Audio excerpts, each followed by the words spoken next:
பிற்படுத்தப்பட்டோர், மிகவும் பிற்படுத்தப்பட்டோர் மற்றும் சீர்மரப்பினர் நலன். தந்தை பெரியாரை கொள்கை தலைவராக ஏற்றவர் நமது மாண்புமிகு முதலமைச்சர் அவர்கள். சமூக நீதி என்று சொல்லி ஏமாற்றுவர் அல்ல நம் தலைவர். சமூக நீதியை உணர்வுபூர்வமான ஏற்றவர். அதனால்தான் அவரின் தலைமையிலான நமது அரசு தமிழ்நாட்டில் சமூக நீதியை காப்பதில் உறுதியுடன் உள்ளது. தமிழ்நாட்டின் 69% இடஒதுக்கீடை பாதுகாப்பதற்கான அனைத்து முயற்சிகளையும் இந்த அரசு மேற்கொண்டு வருகிறது.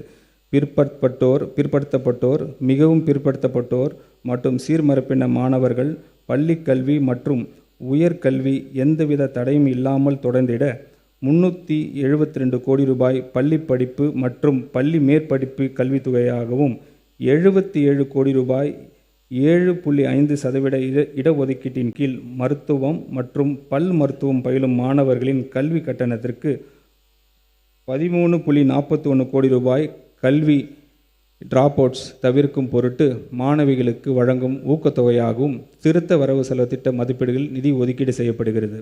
சிறுபான்மையினர் நலன். மதசார்பற்ற சமூக நீதி அரசாகவும் சிறுபான்மையினரின் உரிமைகளை பாதுகாப்பதில் ஒரு முன்னோடி மாநிலமாகவும் தமிழ்நாடு திகழும். சிறுபான்மையினர் மாணவர்களுக்கு கல்வி உதவித்தொகையின் இந்த அரசு தொடர்ந்து வழங்கும்.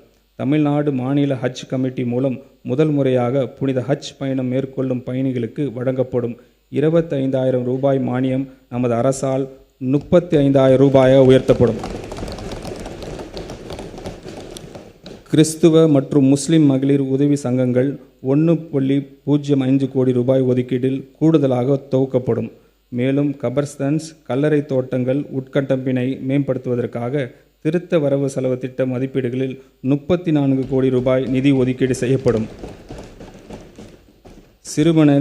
சிறுபான்மையினரை பாதுகாப்பதிலும் அவர்களின் நலன்களிலும் நமது மாண்புமிகு முதலமைச்சர் அவர்கள் தலைமையிலான அரசு ஒருபோதும் சமரசம் செய்து கொள்ளவே செய்யாது. இந்த திருத்த வரவு செலவு திட்ட மதிப்பீடுகளில் பிற்படுத்தப்பட்டோர், மிகவும் பிற்படுத்தப்பட்டோர் மற்றும் சிறுபான்மையினர் நலனுத்துறைக்கு 1,700 கோடி ரூபாய் ஒதுக்கீடு செய்யப்பட்டுள்ளது.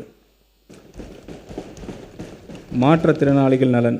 Welfare of differently abled person. மாற்றுத்திறனாளிகள் மகத்தான திறனாளிகளாக நம்முடைய மாண்புமிகு முதலமைச்சர் அவர்கள் மனதார எண்ணுகிறார்.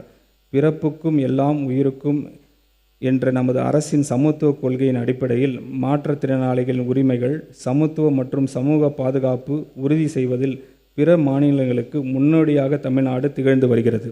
தற்போது சப்போர்ட் எக்யூப்மெண்ட்ஸ் வழங்கும் திட்டத்தில் இடம்பெறாத செயற்கை நுண்ணறிவு சார்ந்த நவீன சப்போர்ட் எக்யூப்மெண்ட்ஸ்களை sports prosthetic leg, myo electric signal மூலம் செயல்படும் upper limb prosthesis, other high end assistive devices including cochlear implant batteries வாங்குவதற்காக அதன் விலையில் 50% அல்லது அதிகபட்சம் 30,000 ரூபாய் வரை நிதி உதவி வழங்கப்படும். தஞ்சாவூர், திருவண்ணாமலை, சேலம், கடலூர் மற்றும் விருதுநகர் மாவட்டங்களில் அறிவுசார் குறைபாடு உள்ளவர்களுக்கான அரசு நிறுவனங்கள் நம்பிக்கை இல்லம் என்ற பெயரில் அமைக்கப்படும். இந்த நிறுவனங்களின் 3 வயது மற்றும் அதற்கு மேற்பட்ட குழந்தைகளுக்கு சிறப்பு கல்வி, ஆரம்பகல்ல பயிற்சி சேவைகள், மறுவாழ்வு மற்றும் தொழில் பயிற்சி வழங்கப்படும்.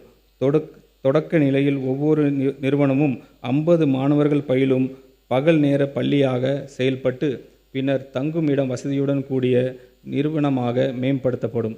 இதற்காக திருத்த வரவு செலவு திட்ட மதிப்பீடுகளில் 4 கோடி ரூபாய் நிதி ஒதுக்கீடு செய்யப்படுகிறது. இந்த திருத்த வரவு செலவு திட்ட மதிப்பீடுகளில் மாற்றுத்திறனாளிகள் நலன் துறைக்கு 1,485 கோடி ரூபாய் ஒதுக்கீடு செய்யப்பட்டுள்ளது.